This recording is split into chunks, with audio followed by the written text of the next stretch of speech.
በህይወታችሁ ውስጥ ፈጽሞ ልትሰሟቸው የማይገቡን እነዚህን 3 ሰዎች ነው መናገራችሁ። ፈጽሞ ጆሮአችሁን ልትደፍኑባቸው የሚገቡ። እኛ ትልቅ ሆነን ጣዕሙን አጣነው እንጂ ያገኘነው ነገር የለም። ያጣጥሙት፣ ይኑሩት፣ ህይወትን ቴስት ያድርጉት። እስር ቤት ውስጥ አትክተቷቸው።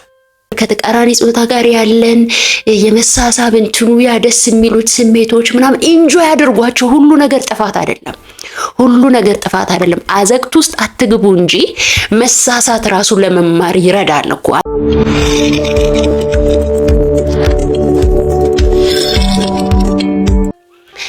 የመጀመሪያው በእድሜያችሁ ሊያሸማቅቋችሁ የሚፈልጉ ሰዎች ናቸው። በእድሜያችሁ ሊያሸማቅቋችሁ ይፈልጋሉ። አረጀሽ እኮ አረጀ፣ 30 ገባሽ፣ 20 ገባሽ፣ 35 ገባሽ፣ 40 ገባሽ የሚሏችሁ እድሜ የተፈጥሮ ሂደት፣ የተፈጥሮ ጸጋ፣ የተፈጥሮ አንዱ ህግ መሆኑን አያውቁም። እነዚህ አይነት አስተያየት የሚሰጡሽ ሰዎች የሚገርሙሽ ከእናታቸው ማህፀን እንደወጡ የአንድ ቀን ልጅ ሆነው የቀሩ ሰዎች አይደሉም። ዳይፐር ያንጠለጠሉ ሰዎች አይደሉም። አድገዋል፣ ተቀይረዋል፣ ጺም አብቅለዋል፣ ወይ ደግሞ አድጋለች፣ ተቀይራለች፣ ጡት አጎጥጉጣለች። ነገር ግን አስተሳሰባቸው ገና ከተፈጥሮ ጋር አልተዋሃደም። ራሳቸው ከራሳቸው ጋር እየተጣሉ ነው። ተፈጥሮን መቀበል ያቃታቸው ሰዎች ናቸው። እነሱ ለሚደርሱበት ነገ፣ እነሱ ለሚያልፉበት ነገር ዛሬ አንቺን ማሸማቀቅ፣ ዛሬ አንተን ማሸማቀቅ የነሱ ትልቅ ነገር ነው። ይሄ ነገር የሚመጣው አንተ ስላረጀ ወይም አንቺ ስላረጀሽ አይደለም። እነሱ ከተፈጥሮ ጋር ስለተጣሉ ነው። 40 ዓመት ቢሞላሽ፣ 50 ዓመት ቢሞላሽ፣ 60 ዓመት ቢሞላክ የተፈጥሮ አንዱ ሂደት ነው። ሰው ይወለዳል፣ ያድጋል፣ ይጎለምሳል፣ ያረጃል፣ ይሞታል። ከተፈጥሮ ጋር የተጣላ ሰው ግን ይሄንን ሂደት አያውቅም። ሁልጊዜ እንደዛችሁ ድንጋይ ሆናችሁ እንድትኖሩ ይፈልጋል። ይሄ ባይዘው በጣም በጣም በጣም ትልቅ ውስጣዊ ችግር፣ ተፈጥሮን ያለ መቀበል ችግር ነው። እንደዚህ አይነት ሰዎች ሁልጊዜ እድሜያቸውን ሲደብቁ፣ ማንነታቸውን ሲደብቁ፣ ከተፈጥሮ ጋር እንደተጣሉ የሚኖሩ ሰዎች ናቸው። በፍጹም በደረሳችሁበት እድሜ ልትሸማቀቁ አይገባም። 50 ዓመት ሞላሽ አረጀሽ ያለሽ ሰው ስትሞቺ ግን ወይ 50 ዓመቷ እኮ ገና ነው፣ 50 ዓመቷ እኮ ነው ገና ልጅ ነች ይልሻል። ወይ 50 ዓመቱ እኮ ነው ገና ልጅ ነው ይልሻል። ስትኖሩ አሮጊት፣ ስትሞቱ ልጅ ነው የሚያደርጓችሁ።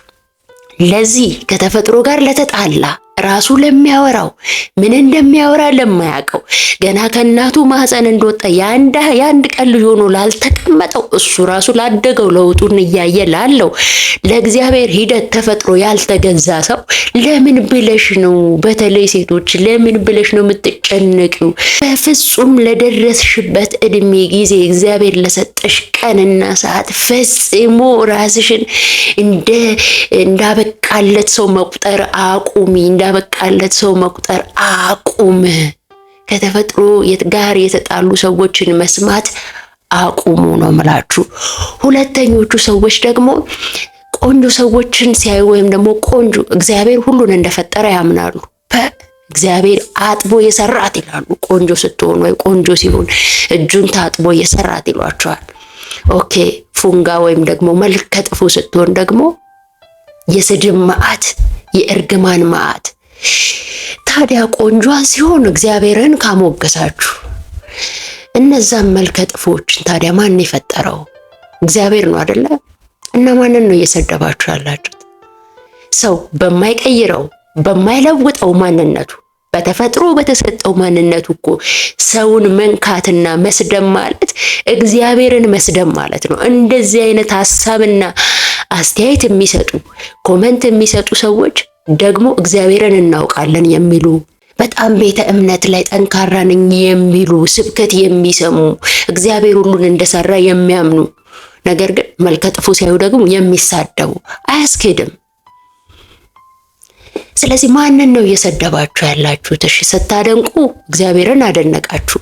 መልከ ጥፎቹን ስትሰድቡስ ማንን ነው እየሰደባችሁ ያላችሁት? እግዚአብሔርን። ይህንን ሁልጊዜ እንድታስቡ ትፈልጋለሁ። እንደዚህ አይነት አስተያየት የሚሰጣችሁ ሰዎች በተለይ በተፈጥሮ ባገኛችሁት ነገር አትሸማቀቁ። ማንም ምንም ቢላችሁ ከጥፍር ቆሻሻችሁ እንዳትቆጥሩት። የሚገርማችሁ መልከ ጥፉ ናት እቺ ነገር፣ ይሄ ሲያስጠላ፣ ይሄ ነገሯ ሲያስጠላ ብለው አንቺን እየገፋፉ ሴትም ይሁን ወንዶች ስፔሻሊ ሴቶችን እየገፋፉ አርቲፊሻል ዳሌ፣ አርቲፊሻል ጡት፣ አርቲፊሻል ሜካፕ፣ አርቲፊሻል ፀጉር ስትጠቀሚ ደግሞ መልሰው ጀጅ የሚያደርጉሽ መልሰው የሚሰድቡሽ እነሱ ራሳቸው ሰዎች ናቸው። በተፈጥሮ ስትሆኚ አልተቀበሉሽም። በተፈጥሮ ስትሆን አልተቀበሉህም። ኦኬ እነሱ እንደሚመቻቸው በሰው ሰራሽ መንገድ ደግሞ ራሴን አሳምሬ ልምጣም ስቲ አይቀበሉሽም። ታዲያ ምን እንደሚፈልጉ ምን እንደሚያስፈልጋቸው ለምን እየተናገሩ እንደሆነ እንኳን ለማያውቁ ሰዎች ለምንድን ነው የምትጨነቁት? ምንሽ ያስጠላል ቢሉ ምን ይላል ቢሉ ምንም እኮ ካንተ ህይወት ጋር የሚያገናኘው ካንተ ህይወት ጋር ካንቺ ህይወት ጋር የሚያገናኘው ነገር የለም። ሲሰድቡ ፈጣሪያቸውን ነው እየሰደቡ ያሉት። ራሳቸው አሁንም ከተፈጥሮ የተጣሉ ሰዎች ናቸው። ስለዚህ እነዚህ ሰዎች መስማት አቁሙ። የተሰጣችሁን ተቀበሉ። እንደኔ ጎራዳ ናችሁ ቅብል፣ እንደኔ ጉርድር ናችሁ ቅብል። በቃ ያላችሁን በተፈጥሮ የተሰጣችሁትን ነገር ተቀበሉ። ቀይ ናችሁ ተቀበሉት፣ ጥቁር ናችሁ ተቀበሉት፣ ጸይም ናችሁ ተቀበሉ፣ ጆሮአችሁ ትልቅ ነው ተቀበሉት፣ አይናችሁ ያንሳል ተቀበሉት፣ ይተልቅ ተቀበሉት። የተሰጣችሁን በሙሉ ተቀበሉ። ከተፈጥሮ ጋር አትታገሉ። ያኔ ነው ሰላም የሚሰማችሁ። እከሌ ምን አለ እከሌ ምን አለች ብላችሁ እንደዚህ አይነት ሰዎችን በመስማት ሰላማችሁን አትጡ። ፔሪ ነኝ። ይህንን ቪዲዮ ስፖንሰር ያደረገልን ፔሪ ዲዛይን ነው። ፔሪ ዲዛይን ዘመናዊም ባህላዊም አልባሳት ለማዘዝ እዚህ ስር ባለው ስልክ ቁጥር በመደወል የትኛውንም አይነት የልብስ ስፌት አገልግሎት ማግኘት ትችላላችሁ። እንዲሁም በቅርቡ ኦንላይን ኮርሶች እንጀምራለን። ስለዚህ መማር የምትፈልጉ ስክሪኑ ስር ባለው ስልክ ደውሉልን ማለት ነው። እናመሰግናለን። ሶስተኛው ሲዝን የማያውቁ ሰዎች አሉ። ሁሉ ነገር ወቅት አለው፣ ሲዝን አለው። እኔ ሁሉም ሰው ሲዝኑን እንዲያልፍ የምመክር የምፈልግ ሰው ነኝ። ሕፃን ልጅ ሕፃን ሆኖ ነው ማደግ ያለበት። ሕፃን ስትሆኑ እንደ አዋቂ እንድታስቡ እንድታስተውሉ ያስገድዷቸዋል። ሕፃን ስትሆኑ የማስተዋል ግዴታ የለባችሁም። የመቦረቅ ነው ግዴታችሁ፣ የመጫወት ነው። ስለ ቤት ኪራይ ማሰብ የለባችሁ። ሕፃን ስትሆኑ ጀስት ፍሪ በቃ ያን ነፃነቱን ሕፃንነታችሁ የሰጣችሁትን ነፃነትና ይሉኝታ የሌለውን ነገር ኢንጆይ ነው ማድረግ ያለባችሁ። ገና በሕፃንነቱ በቃ እንደ ትልቅ ሰው ማቹር አድርጋችሁ ምናምን ያጣጥሙ። በቃ ልጆቹ እኛ የተነጠቅነውን ልጅነት ያጣጥሙ። ከዛ ደግሞ ፋይሬጅ አለ። ፋይሬጅ ሲሆን ልክ እንደ አዋቂ ገና በ13 ዓመታችን በምናምን በ12 ዓመታችን እንደ አዋቂ ሁሉ ነገር ሪስፖንሲቢሊቲ የኛ ኃላፊነት አይደለም። የሆርሞን ለውጥ አለ። ሆርሞኑ የሚያመጣውን ቴስት፣ ሆርሞኑ የሚያመጣውን የተለየ ባህሪ ያለን ከተቃራኒ ጾታ ጋር ያለን የመሳሳብ እንትኑ ያ ደስ የሚሉት ስሜቶች ምናምን ኢንጆይ አድርጓቸው። ሁሉ ነገር ጥፋት አይደለም። ሁሉ ነገር ጥፋት አይደለም። አዘቅት ውስጥ አትግቡ እንጂ መሳሳት ራሱ ለመማር ይረዳል እኮ። አንዳንዴ የሆነ ስህተት መሰር ከመሳሳት አይደል እንዴ ልክነት የሚመጣው? ገና ከልጅነታችን ፐርፌክት ሆነን እንዳዋቂ በቃ እንዳዋቂ ግግም ብለን እንድንኖር ለምን ይፈልጋል? ሲዝናቸውን ይለፉ ልጆቹ፣ ሲዝናቸውን ይለፉ። ተፈጥሯቸውን እንዲቀበሉ አድርጋቸው። ሀያ ምናምን ደግሞ አለ፣ ያ ኢነርጂ አለ፣ ሁሉንም አለም መጨበጥ፣ ስኬትን መሯሯጥ። ያ እድሜ ነው። በቃ እድሜው የሚፈልገውን ጣዕም፣ እድሜው የሚፈልገውን ውበት አጣጥማችሁ ተለፉ። እኔ እግዚአብሔር ምስክሬ ነው። ከኤጃችሁ በላይ የማይገባችሁን አይነት ነገር አትቀበሉ። ስቴፑን በትክክል እለፉት። የ13 ዓመት ሆናችሁ እንደ 50 ዓመት ሰው ማሰብ አይጠበቅባችሁ። የ50 ዓመት ሰው ሆናችሁ ደግሞ እንደ ሕፃን እንደ 2 ዓመት ልጅ ማሰብ አይጠበቅባችሁ። በቃ ሲዝናችሁን ወቁት። ልክ ደግሞ 30 ስትገቡ 30 ደግሞ ተረጋግቶ ስቴብል ሆኖ ነገሮችን በማስተዋል የሚታይበት እድሜ ነው።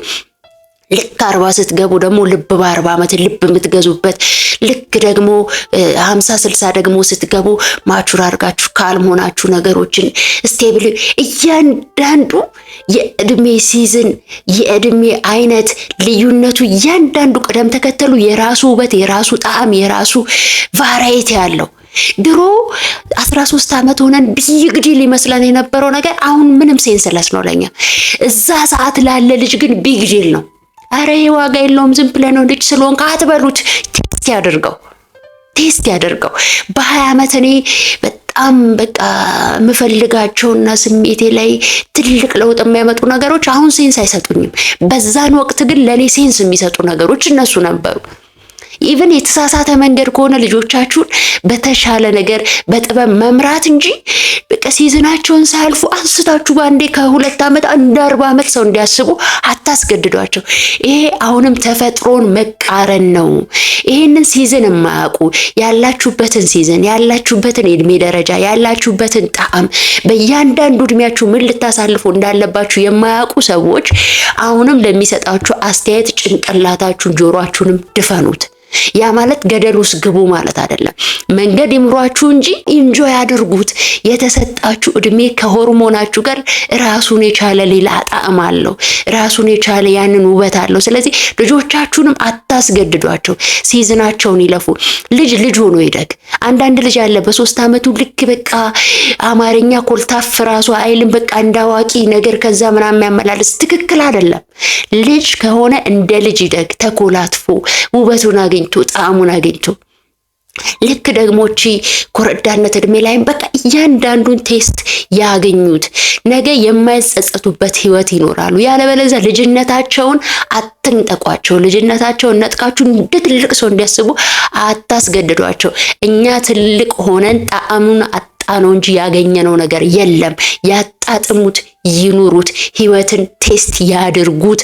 እስር ቤት ውስጥ አትክተቷቸው። መንገድ ምሯቸው በጥበብ ገደል ውስጥ እንዳይገቡ። ከዛ ውጪ ልጅነታቸውን አትንጠቋቸው። እነዚህን 3 አይነት ሰዎች በህይወታችሁ መስማት የለባችሁም ብዬ በእርግጠኝነት የምመክራችሁ ነው ማለት ነው። ስለዚህ ውድ ቤተሰቦች ለዚህ ቤት አዲስ የሆናችሁ ሰብስክራይብ ማድረግ እንዳይረሳ። ታዲያ ከወደዳችሁት ላይክ፣ ሰብስክራይብ ኤንድ ሼር ማድረግ እንዳይረሳ። በሌላ ጠቃሚ ቪዲዮ እስከምንገናኝ ሰላም ነው።